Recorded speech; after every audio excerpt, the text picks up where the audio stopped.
तो दिल्ली सरकार घर घर राशन योजना को अगले हफ्ते से लॉन्च करने जा रही थी, लेकिन उपराज्यपाल अनिल बैजल ने इसकी मंजूरी नहीं दी। उन्होंने इसकी 2 वजह बताई है। पहली, केंद्र से मंजूरी नहीं ली गई और दूसरी, कोर्ट में लंबित मामले का हवाला दिया। इस स्कीम पर पहले भी केंद्र और दिल्ली सरकार आमने सामने आ चुके हैं। दिल्ली सरकार ने पहले इस योजना को मुख्यमंत्री घर घर राशन योजना के नाम से शुरू करने का ऐलान किया था। मार्च में इसे लॉन्च किया जाना था, लेकिन इस पर केंद्र सरकार ने आपत्ति जताई। केंद्र का कहना है कि नेशनल फूड सिक्योरिटी एक्ट के तहत सब्सिडी पर मिलने वाले खाद्यान्न का इस योजना के लिए इस्तेमाल नहीं किया जा सकता। योजना में कोई भी बदलाव संसद कर सकती है। इसके बाद दिल्ली सरकार ने इस योजना को बिना किसी नाम से शुरू करने का ऐलान किया था।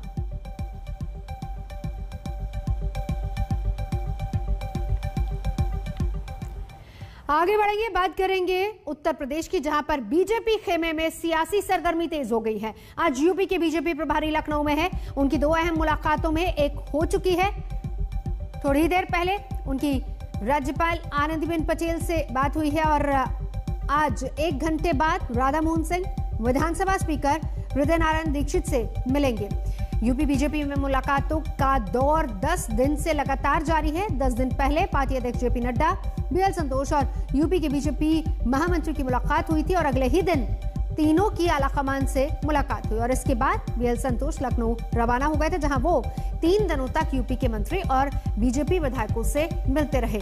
कल दिल्ली में यूपी प्रभारी राधा मोहन सिंह की जेपी नड्डा से भी मुलाकात हुई थी और आज राधा मोहन सिंह लखनऊ में डबल मुलाकातें कर रहे हैं।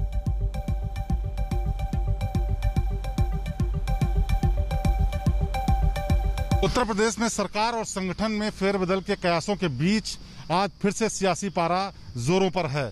उत्तर प्रदेश में बीजेपी पार्टी के राष्ट्रीय उपाध्यक्ष और उत्तर प्रदेश के प्रभारी राधा मोहन सिंह ने राज्यपाल आनंदीबेन पटेल से मुलाकात की। इस मुलाकात के माने क्या हैं?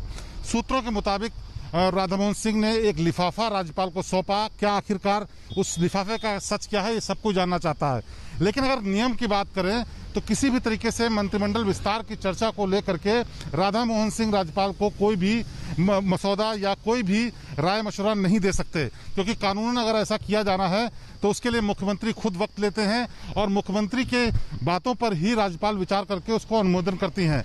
तो ऐसे में अगर कोई भी मंत्रिमंडल विस्तार की बात होगी तो उसके लिए मुख्यमंत्री योगी आदित्यनाथ को स्वयं राज्यपाल के पास आना होगा। तो सवाल ये उठता है कि आखिरकार राधा मोहन सिंह उस लिफाफे में क्या लाए थे।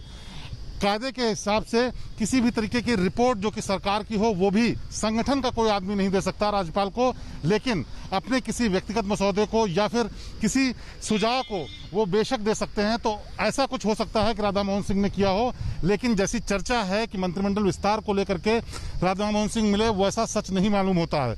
साथ ही साथ AK शर्मा को मंत्रिमंडल में शामिल किए जाने पर जो चर्चा चल रही है उसको लेकर के भी बहुत कयासबाजी चल रही है। उसके लिए भी फैसला मुख्यमंत्री योगी आदित्यनाथ को लेना होगा।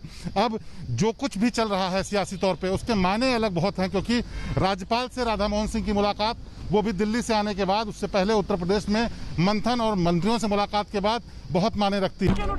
यूपी प्रभारी बनने के बाद अभी तक महामहिम राज्यपाल जी से मुलाकात नहीं हो पाई थी। जब एक औपचारिकता थी, अरे यार ये मात्र औपचारिकता थी। सर, मंत्रिमंडल विस्तार को लेकर सर काफी चर्चाएं हैं, अटकलें हैं, बदलाव कुछ हो सकते हैं सर? क्या कर रहे हो भाई? गवर्नर साहिबा से मेरी मुलाकात आज तक नहीं हुई थी। इसी कारण से आज मैं उनसे मिलने गया था। ये मेरा औपचारिक सरकार कोई बदलाव के आसार हैं? ऐसा कुछ मानना नहीं। उत्तर प्रदेश में सर AK शर्मा को लेकर उत्तर प्रदेश का सरकार और संगठन बहुत मजबूती के साथ चल रहा है। देश के अंदर सबसे मजबूत संगठन और सबसे लोकप्रिय सरकार उत्तर प्रदेश के अंदर काम कर रहा है। यानी कि सर कोई बदलाव की गुंजाइश नहीं है?